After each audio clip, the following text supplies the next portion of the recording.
Dr. R.J. Rushdoony, RR161CK161, Deconstruction 1 period. From the Easy Chair, excellent colloquies on various subjects. This is R.J. Rushdoony, Easy Chair number 271, August the 7th, 1992. This evening, Douglas Murray, Mark Rushdoony, and I will have the pleasure of interviewing one of our staff members, Sam Blumenfeld. Also with us are two of our Christian school staff, Karen Grassmuth and Darlene Rushdoony, who will also be taking part in this meeting. Otto Scott, by the way, is out of the state in Boston doing some research. Samuel L. Blumenfeld has been described by the National Education Association as public enemy number one of statist education.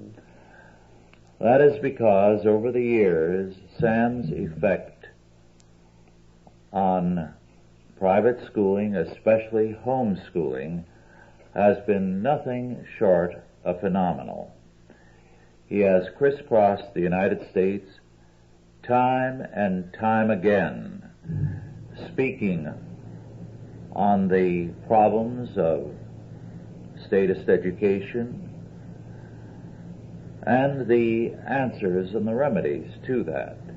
He has been very, very effective. Sam puts out the Blumenfeld Education Letter, which is exceptionally telling month after month.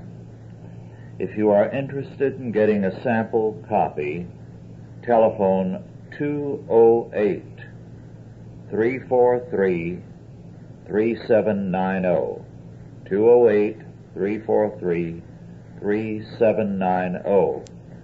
The subscription rate is $36 a year. It's the Blumenfeld Education Letter, and I strongly recommend it.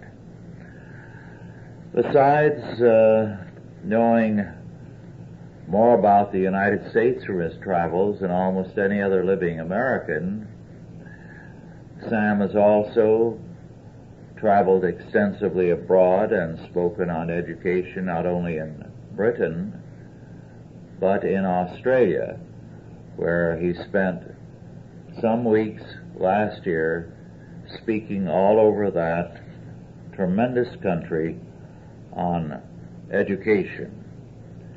Sam, why don't you give us a summary of your observations on your travels abroad as well as your travels here, and exactly what you've observed. Take your time.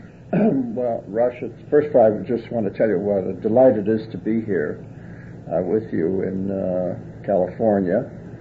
Last summer at this very same time I was in Australia, and that's why I wasn't able to visit you then. But I spent 5 weeks in Australia crisscrossing that country and trying to find out what they were doing there as far as education was concerned, because we were being told in the United States that Australia had the highest literacy rate and that their reading instruction programs were the best in the world. And I knew that that was false, but I didn't have the information. So being down there, I was able to find out that their education system is just as bad as ours. Their reading problem is as bad as ours, if not worse. And the program that is being touted, their reading instruction program, which is called Whole Language and being touted as one of the finest in the world, of course, is just as bad as ours is. As a matter of fact, I discovered that reading instruction throughout the English-speaking world is so bad that it is obvious that there's an attempt to dumb down the English-speaking peoples in general. And the reason for this is that the Christians in the English-speaking world represent the only obstacle to a world pagan system, a world socialist pagan system. And so if you can dumb down sufficiently the Christians in the English-speaking world so that they will not be an effective opposition to this scheme for world socialist pagan government, then of course you can win. And the educators, the socialists, the Fabians who rule Australia and rule New Zealand and of course to a large extent the education systems in England and the United States, they believe that in 2 generations they can dumb down Christian children sufficiently so that they won't even be able to read the Bible, because as you know, Rush, 85% of the Christians put their children in public schools. And because of that, they have the Christian children in their hands, and they could do with them what they will. And of course they're doing a great job as far as they're concerned.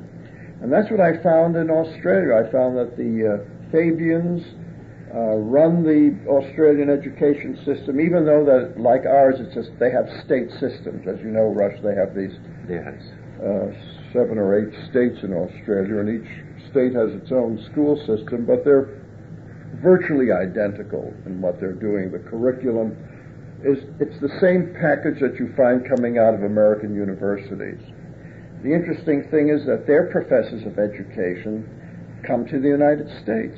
There's this incredible cross-breeding among Australian educators, British educators, New Zealand educators, and of course they're all completely in agreement on behavioral psychology, which is international. As you know, the psychology, the movement, behavioral psychology movement, is an international movement. And so what I found in Australia is exactly what I expected to find.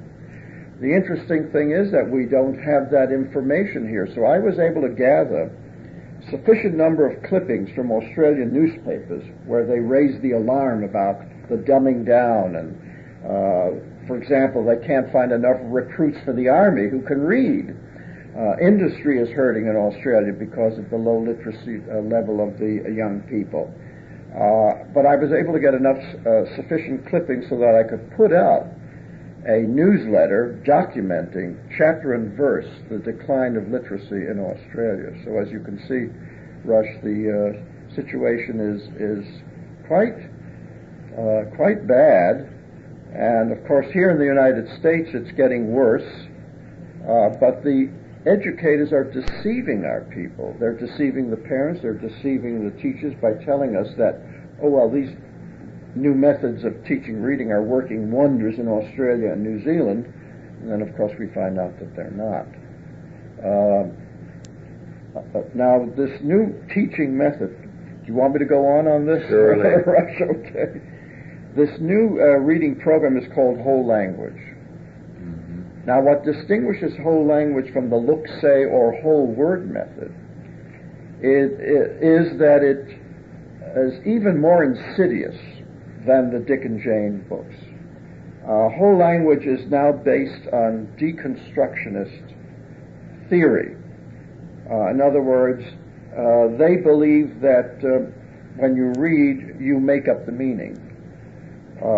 Let me give you, for example, let me read to you a quote from a book about whole language in which they define or describe what reading is. Quote, "From a whole language perspective, reading and language use in general is a process of generating hypotheses in a meaning-making transaction in a socio-historical context. As a transactional process, reading is not a matter of getting the meaning from text, as if that meaning were in the text waiting to be decoded by the reader. Rather, reading is a matter of readers using the cues print provide and knowledge they bring with them of language subsystems of the world to construct a unique interpretation. Moreover, that interpretation is situated. Readers' creations, not retrievals of meaning with the text, vary, depending on their purposes for reading and the expectations of others in the reading event. This view of reading implies that there is no single correct meaning for a given text only plausible meanings, unquote. Now that's, incidentally, this is the official policy of California, of the school system. Public education in California now espouses whole language as their method of teaching reading. So they're telling the children, read it any way you like, you see. In other words, what we're creating are subjective readers. And they don't teach phonics. They're very anti-phonics, because if a child becomes a phonetic reader, that child becomes an accurate objective reader. But what they want to create are subjective, inaccurate readers, inaccurate subjective readers. Now, where do they get this nonsense from? Well, if you simply look into the Deconstruction movement, which has its roots in modern philosophy going back to Wittgenstein, and Rush, you and I discussed the influence of Wittgenstein, and perhaps you can elucidate on that a little later. But Wittgenstein obviously influenced Jacques Derrida, who was the French spokesman on deconstruction. And I looked up the definition of deconstruction in the Webster's New World Dictionary, the third college edition, and they define it as, quote, a method of literary analysis originated in France in the mid-20th century and based on a theory that by the very nature of language and usage, no text can have a fixed, coherent meaning, unquote.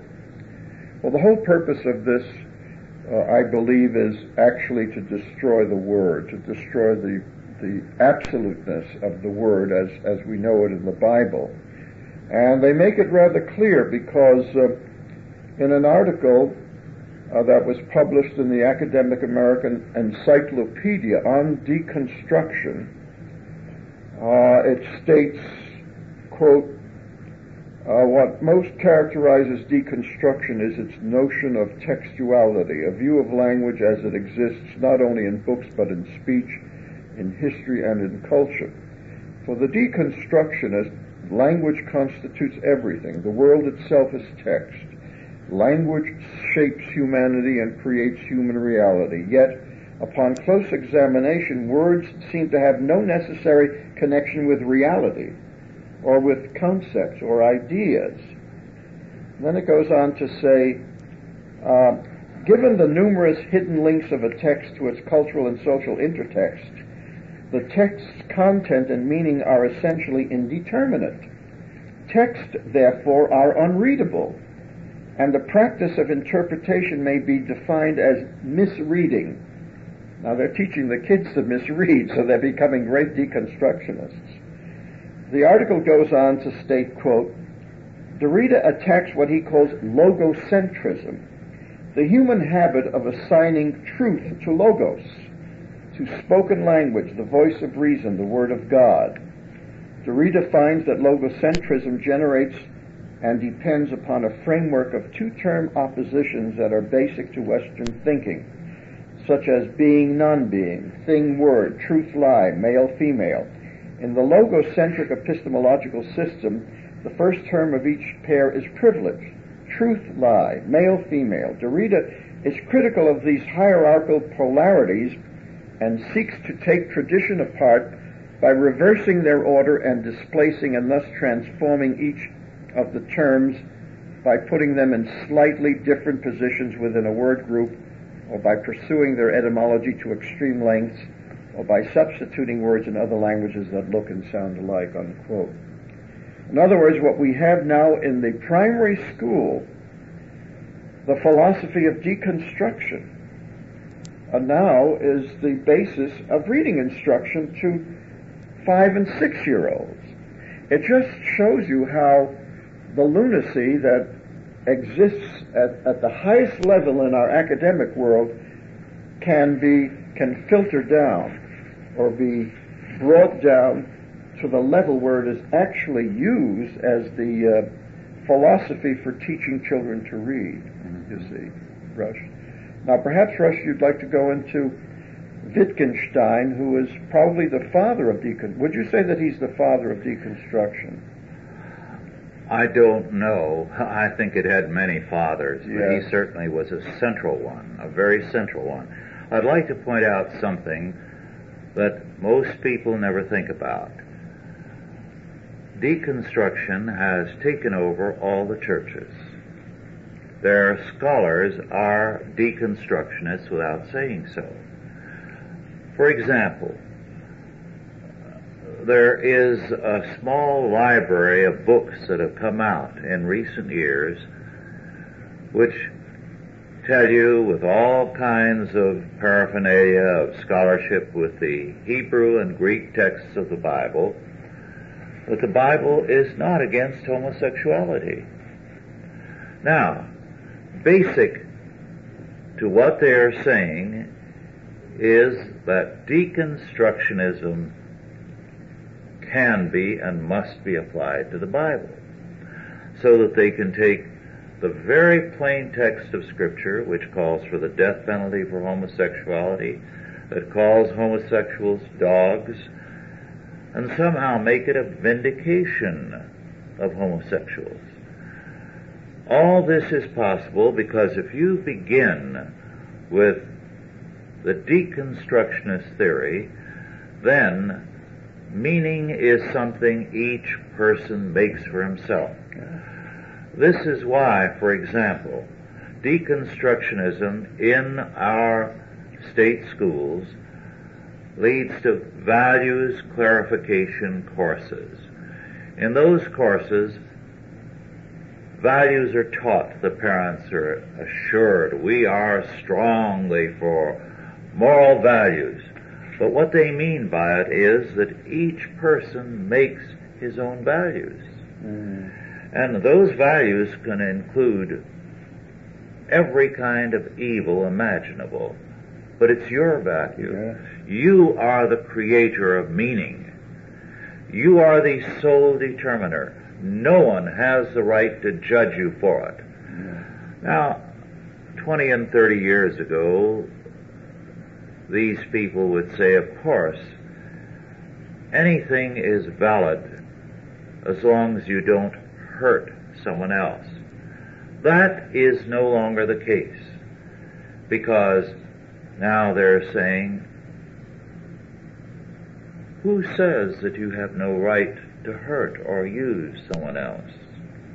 They're taking the position of the Marquis de Sade, that you have the unlimited right to exert your will in any direction, and no one has the right to judge you.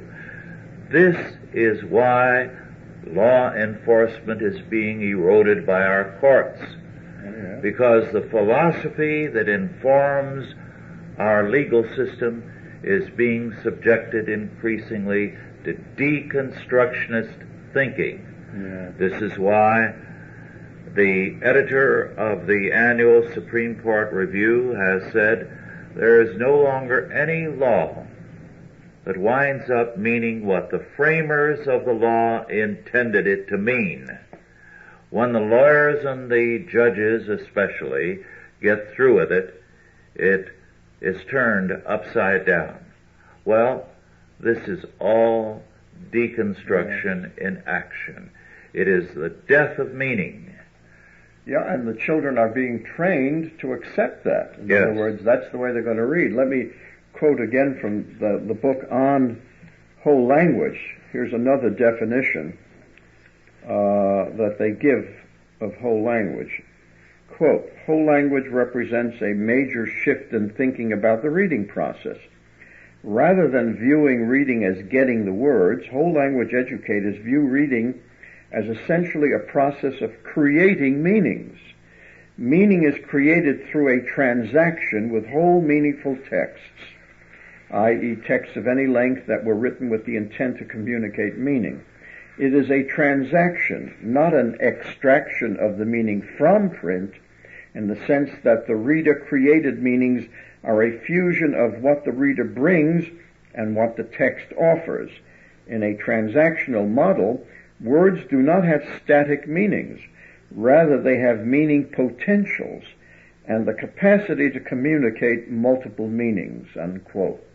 Well, you can imagine what what this is doing to the children's minds. No sense of accuracy, no sense of precision, no sense of absoluteness as far as the Word goes, the logo goes, the Bible goes. You know, you could make it into anything you want. To give a very down-to-earth practical example, what deconstruction does is this. Let's assume a hypothetical case. A mother goes out for a while and she tells her, let's say, 10 or 15-year-old son, I have a pie cooling on the kitchen table. Do not touch it. Do not cut into it. That is for the company tonight. Mm-hmm. And when she comes home, the pie has been messed up, partially eaten. And when the child is rebuked, he says, if he is philosophically astute, on analyzing your statement and interpreting it in terms of a deconstructionist philosophy, I found a clear go-ahead signal in your words to eat the pie and to do what I wanted with it. Now that's deconstruction. Well, apply that in education, apply that in law, apply that in society, and you see why we are developing and increasing social anarchy. Yes. Before we go further, why don't we have a few questions? Douglas, would you like to raise a question or two about this? Well, one of the first questions that come to mind is the timing of this deconstructionist. When did this really start, do you think? Well, Derrida wrote his books, he seems to have, in the mid-70s, in the 1970s. Wittgenstein, of course, worked during the 40s and 50s, wasn't he? Yes. He died, I believe, in the 50s. But he laid the groundwork. Wittgenstein laid the groundwork by literally destroying meaning in language. In other words, philosophy came to a dead end. That was the end of philosophy. There's nothing further they could do. The purpose of philosophy, of course, has always been to try to explain reality without God, you know. And so they've used, up until then, they've tried to use the Word, just as the Bible uses the word. The Greeks use the word also. A is A, according to Aristotle. The Word, in the beginning was the Word, and the Word was with God, and the Word was God. So the Greeks and Christians and Jews believed in the Word as being the, the carriers of truth. Well, it reaches a point where the philosophers can't go any further by denying God, so they deny the Word and saying, well, you can't know God because the Word doesn't make any sense. You see, language is a myth. Language is a chimera. Language is fantasy, you see. And that's how they finally destroy things. For example, in another article on the deconstruction, an article on Derrida in Contemporary Authors, it says, quote, Deconstructionism emphasizes the reader's role in extracting meanings from texts and the impossibility of determining absolute meaning. Unquote.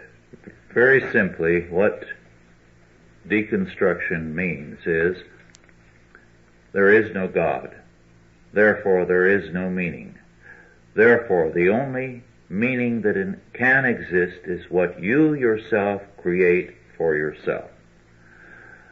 There can be nothing out there, neither God nor man nor a written text nor a law, that can bind you. You are your own source of meaning. Well, this is the kind of thinking that has been taught on the university level. It's the kind of thinking that informs movies and television programs. And you have to say that the people in the ghettos, the young people, while they may not know what the very word philosophy means, have gotten the drift of everything from films They are the biggest patrons of the films, together with university students. So they are totally lawless. They are more logical than the children of middle-class families who still have, from the perspective of the deconstructionists, a hangover of God and law. So this matter of deconstruction is not an abstract problem. It's one we confront every day, not only in our schools, in our entertainment, but in the streets of our cities, and it is destroying civilization. I'll tell you a quick anecdote. Where I first came face to face with this was in the early 1950s when I joined the military, and I had to sign a loyalty oath. And before I did so, because I was applying for a clearance for a high security job, they had me read a list of all of the organizations. Of course, this was the beginning of the Cold War era, the height of the confrontation, early 50s, and I was amazed at the names of the organizations that were on this list, because they were all, none of them made sense. They were all groups for peace, when in fact they were groups that advocated the violent overthrow of the United States. And there were hundreds of them. So it was the first time I saw this disorientation method of throwing people off balance by choosing names for organizations that were directly opposite from their intent. Well, of course, the communists have done that for years. I mean, that's always been... They're masters at misusing language, War is peace, and right is wrong, and good is bad. Do you have a comment, Mark?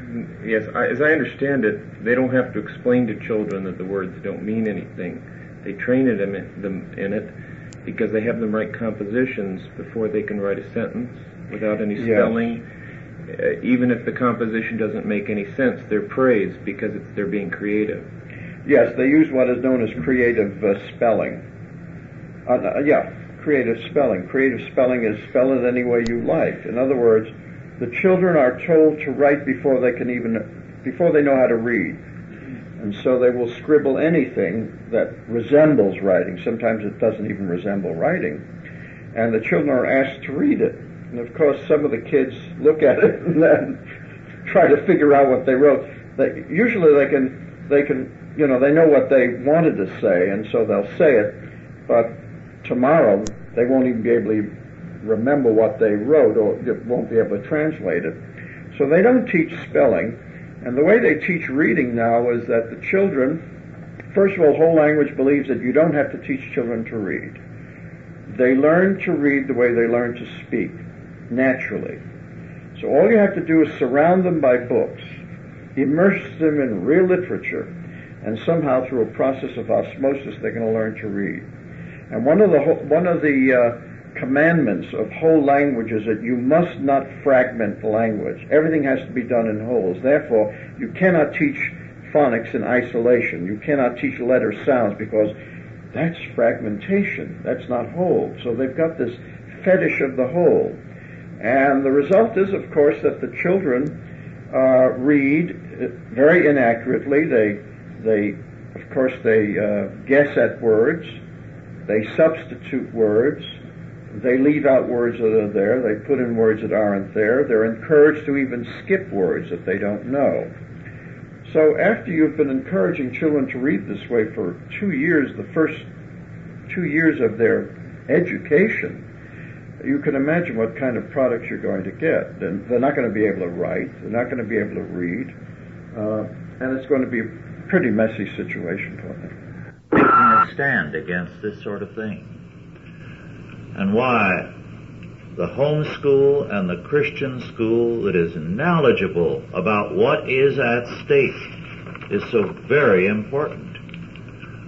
We have a battle that involves everything that constitutes civilization. Wittgenstein, by the way, was an Austrian who went with war to Britain to teach at one of the two great universities there. He was a moral degenerate. He was an enemy of all meaning, and he was at war with the idea of truth, of anything having any fixed or eternal value. And this is why the whole concept has taken hold with such rapidity, because the world in its war against God has wanted a faith, a philosophy that would enable it to say, I am my own God and I can determine for myself what is good and evil. Sam, would you like to continue? Yes, I did want to point out that these people know exactly what they're doing. For example, there was an article in Education Week, February 27th, 1985, entitled, Political Philosophy and Reading Make a Dangerous Mix. And the authors wrote, quote, after spending 6 years observing the efforts of the self-styled New Right to influence education throughout the country, we have found a pattern of activities that could, if some members of the New Right are successful, cause a very limited model for teaching reading to prevail in both public and private schools. The model is based on the belief that literal comprehension is the only goal of reading instruction. Because it trains children to reason in a very limited manner, it is a model that we believe could have serious political consequences in a country where the ability of the citizenry to read and think critically is an essential determinant of democratic governance. By attempting to control the kinds of materials and questions teachers and students may use, by limiting reading instruction to systematic phonics instruction, sound symbol decoding, and literal comprehension, and by aiming its criticism at reading books' storylines in an effort to influence content, the New Right's philosophy runs counter to the research findings and theoretical perspectives of most noted reading authorities, unquote.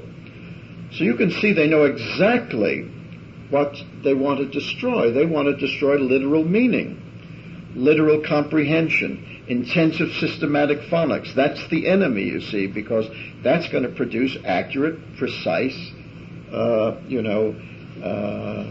objective readers.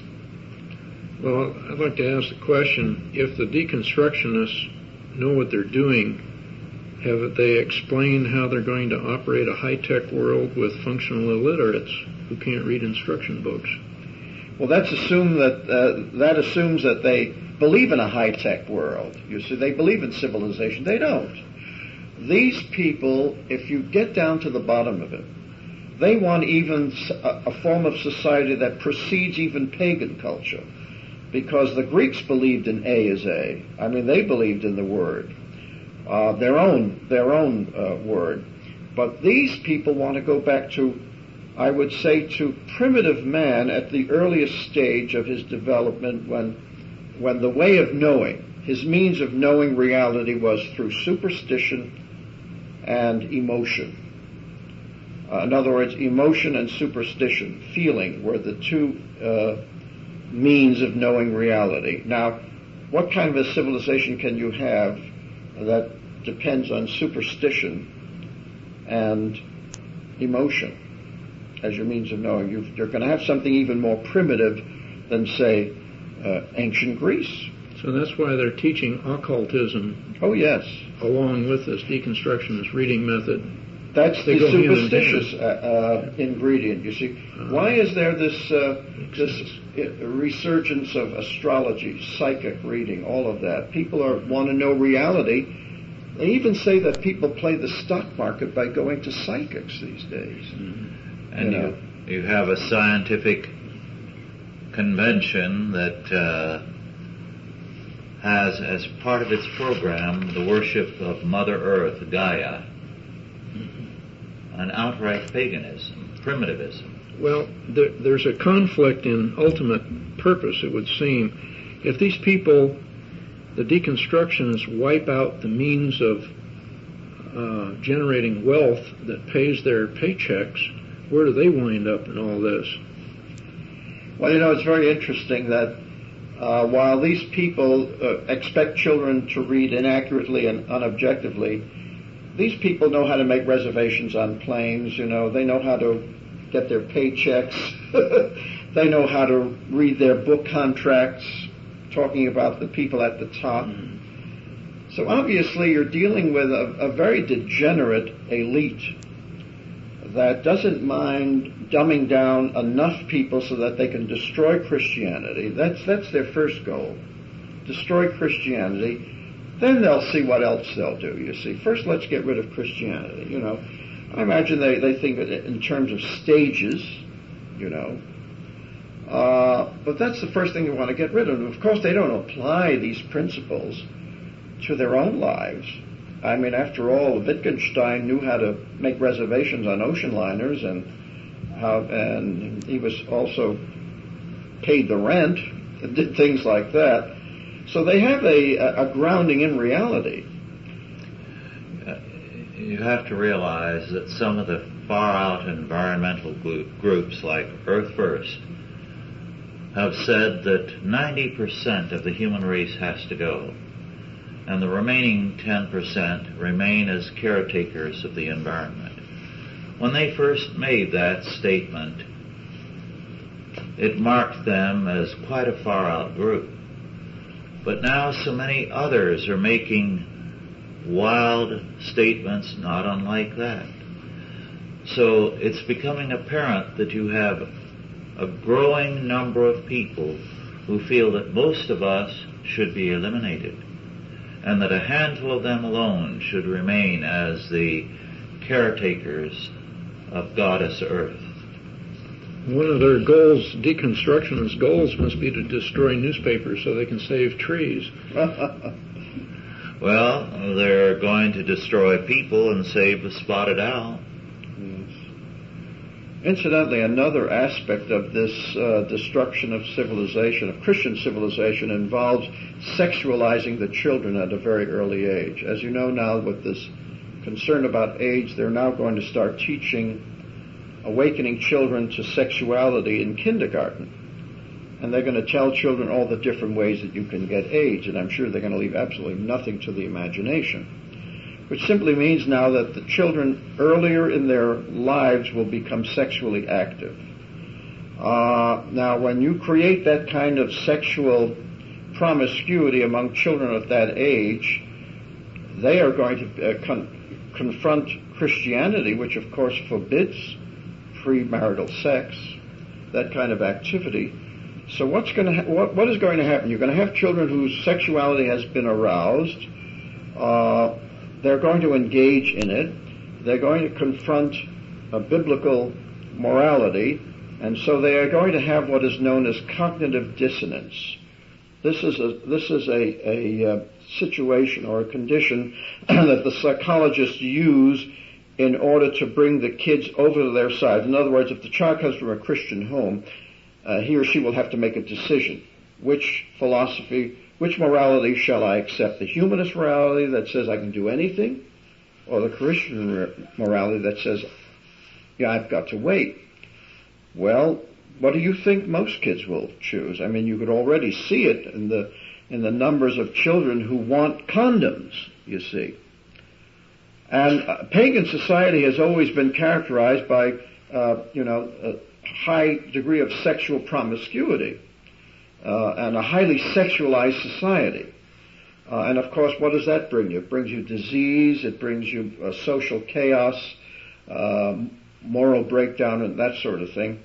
And so they're getting the children from both ends, sexually and from the point of view of their ability to read and write. Can you imagine putting a child in a school system that is going to do that to them? That's why I cannot understand how Christians can put children in public schools. knowing full well that this is happening to them. I mean, it's all over the newspapers, this business about condoms in the schools. You know, you don't need it's no big secret. And the way they're teaching reading is no secret either. I mean, the educators think this is the greatest thing since sliced bread. So, and yet there you have Christian parents who put their children in these schools. Why do they do it, Rush? That's what I'd like to know. Because they're sinful. One of the things that deconstruction does is also to destroy thinking. Yes. Because it denies the validity of logic, it denies the validity of cause and effect. Cause and effect belong only in a world where God is. The English magazine, The Spectator, recently went after two Americans, Elizabeth Taylor and Magic Johnson, both of whom, while in Europe, Johnson for the Olympics and Elizabeth Taylor, for some reason or other, in Amsterdam, had blamed Bush for the AIDS epidemic. And the English writer said, now, as far as I know, AIDS is passed on by buggery and sexual activities generally, and by intravenous drug use. And he commented, as far as I know, George Bush is guilty of neither. However, a great many of Elizabeth Taylor's friends are guilty of both. She has had 7 husbands and had countless affairs, according to her. And Magic Johnson, over 1,000 he has boasted. And they're blaming George Bush. So his point was well taken. Common sense disappears. Because with deconstruction, there is no sense. Well, it's a disorientation technique. Yes. It really is it's psychological warfare. It's a method of psychological warfare. It's cultural warfare. Yes, the destruction of culture. That's an excellent point. It is psychological and cultural warfare, aimed at the whole of our society and against our young people. You have this in rock and roll music. Can you imagine Time Warner defending Ice-T and saying it was not intended to incite people to kill policemen? Now that's an abandonment of all meaning. Well, their stock is very hot right now. Yeah. Same thing is done with pornography, obscene art. Yes. It's all relative to the viewer. Therefore, if you see something obscene in it, it must be something within you that makes you interpret it. That's right. Well, isn't abstract art deconstructionist? I mean, Yes. Picasso, if there was ever a deconstructionist, Yes. it was Picasso. To go back to your question, to Rush about, how did things get this way? I talked to a lot of people around here who are not churchgoers to try to find out what they think about current situation, without getting into any specific area of politics or religion or anything, and just to try to find out what don't they feel good about. What do they think is wrong with society and the way the world is going? And everybody has a sense of vague discontent. They seem to feel instinctively that there's something wrong, but they can't really articulate what it is. And these are people in their 60s and 70s and some in their 80s. And it's amazing to me that people of that generation who came probably from a generation that was more religiously based can't see the contrast between, the cause and effect between the society they grew up in and the society they're living in now. Well, they can't see it because the media doesn't define it. The media doesn't tell them what's wrong. The media just gives them this view of American society which is very confusing and chaotic. But I think Rush put his finger on it in a conversation that I had, and I know you've written about it, Rush, where you say that justice, the society no longer, the government no longer dispenses justice. And we have a society where justice no longer exists. People feel that. There's something wrong, you see. Yes, Jonathan Edwards defined the state in terms of justice. And the state ceases to be a valid social order if it no longer dispenses justice. St. Augustine stated it more bluntly in The City of God when he said that, and I'll modernize his language a bit, he said that a civil government is no different than a criminal syndicate when it no longer gives God's justice, because then it is a form of organized evil.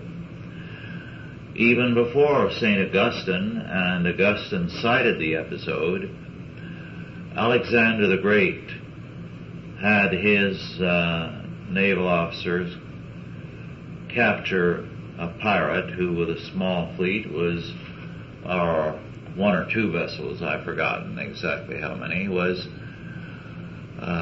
seizing shipping in that part of the Mediterranean.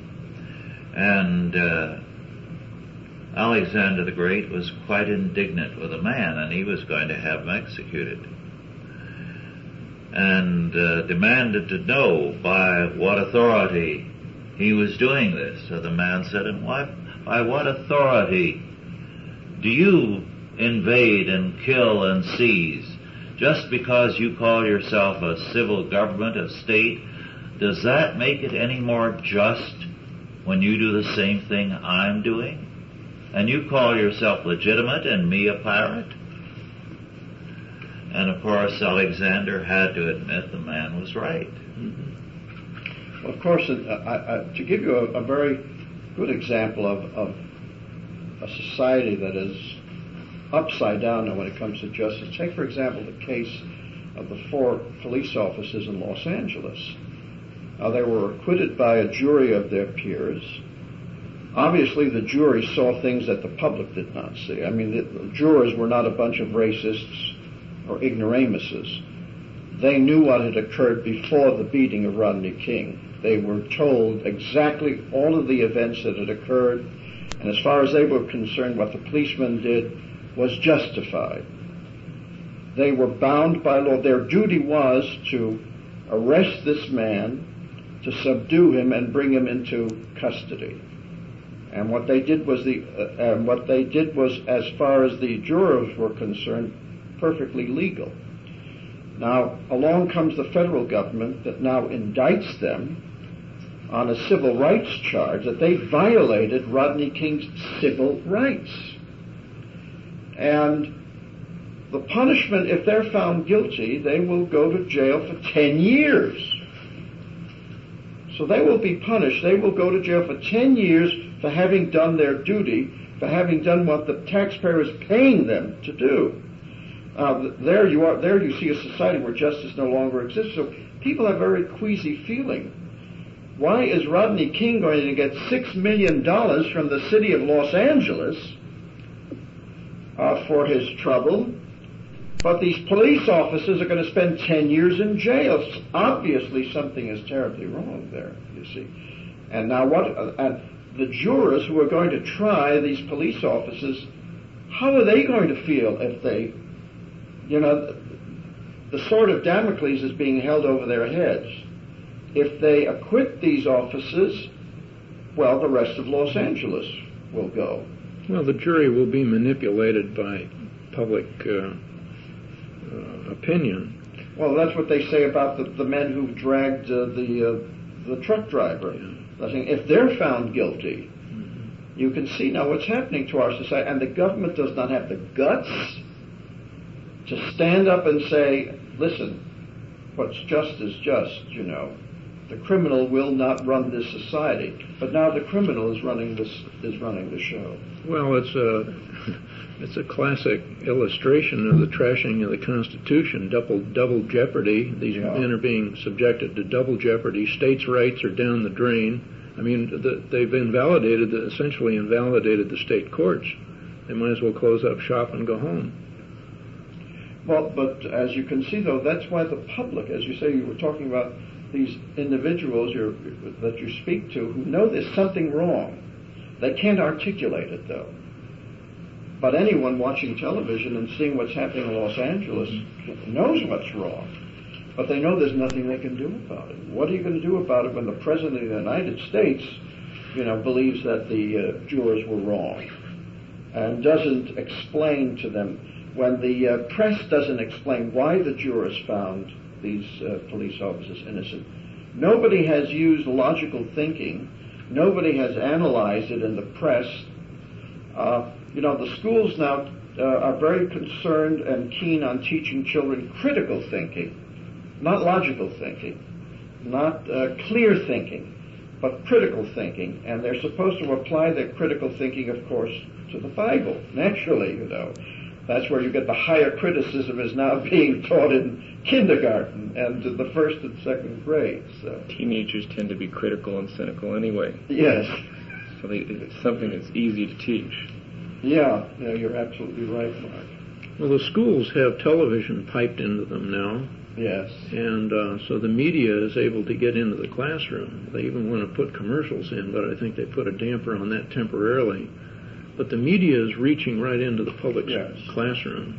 Well, the kids anyway get it on television. They watch, of course the kids don't watch the news very much. They watch their own entertainment shows. So people wonder, why don't the kids know more? They've got all this television. There are all these wonderful National Geographic programs and all this wonderful stuff on public television. How come the kids don't know where Australia is or, where Tokyo is, Can't spell the city they live in. Because that's not what they're watching. Yeah. They're watching their sitcoms and they're watching their MTV and they're not interested in the documentaries. It's only old folks like us, senior citizens, who are watching all those wonderful programs. Well, I had another question or two. What posture do you think the homeschool movement should take? Should it remain low-key or should it go promotional? How do you think it can best survive and prosper? Well, the homeschool movement is growing on its own very quietly. It's occasionally given some publicity by local newspapers, who discover a local homeschool family and then they write it up. And it's a movement that's spreading mainly by word of mouth and by example. A family is homeschooling, neighbors sort of, look in and see what's going on. They get interested in it. Of course, the wonderful thing about homeschooling is what it's doing for the parents, more than what it's doing for the kids, because now you're getting an entirely new kind of parent that is becoming a teacher, that is becoming politically aware, that is actually going back to school. A lot of these parents never got a decent education. And in the process of teaching their own children, they're learning Latin, they're learning geography, they're learning history, some of them are even learning to read. And that's been a great pleasure, particularly from my point of view, because I'm so concerned about this teaching of reading, and my own book, Alphaphonics, has become very popular among homeschoolers, and there so many young children are learning to read, and we've been told, of course, children, there's got to be readiness, you can't teach children to read before they're 8 years old. And yet we're finding out that 4-year-olds, 3.5-year-olds can learn to read very nicely, provided that you do it very logically and sensibly. Well, that leads to my next question. Whenever a new market, if you will, springs up like this, there's always a lot of people jump into it, some of them well prepared and some of them not so well prepared. How does the parents evaluate the quality of home study materials? Well, there are, of course, a number of homeschooling programs, some very good ones. There's Christian Liberty Academy, there's the Abeka program, there's any number of programs now available. They attend book fairs, they go to workshops, they listen to what the presenters have to say. There's a lot of competition. It's very interesting how even in the teaching of reading, you've got a half dozen very good phonic programs being sold, and of course I like to believe that mine is the best, but that's... Knowing you, I'm sure it is. Well, it certainly is the least expensive. One of the things happening, for example, is that homeschoolers have available video courses, so that in subjects where a parent might not have competence, such as physics and chemistry, you can have a course on video and have a better instructor than any private or public school could ever get, so that the homeschool child is exceptionally well prepared. Well, our time is just about up. Thank you all for listening, and God bless you. Authorized by the Chalcedon Foundation. Archived by the Mount Olive Tape Library. Digitized by ChristRules.com.